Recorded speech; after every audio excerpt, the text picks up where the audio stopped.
মৌত কারো কাছে মিস কল দিয়ে আসে না। দুনিয়ার কোনো ব্যক্তিত্ব নাই, একজন ব্যক্তিত্ব ছিলেন, মৃত্যু যার কাছে পয়লা আসতে হয়েছে।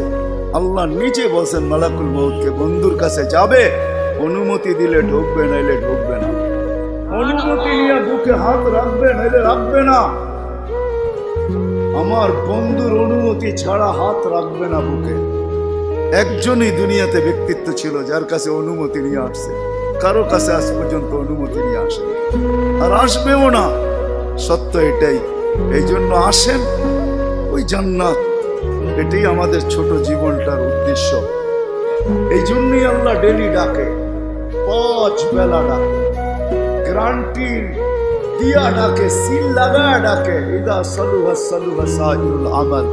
5 ওয়াক্ত নামাজ যদি এই উম্মত কমপ্লিট করে দেখাইতে পারে, আল্লাহ আমাদের নবীজির সাথে ওয়াদা করছেন, আমিও আপনার উম্মতের জীবনকে কমপ্লিট করে দেখাই।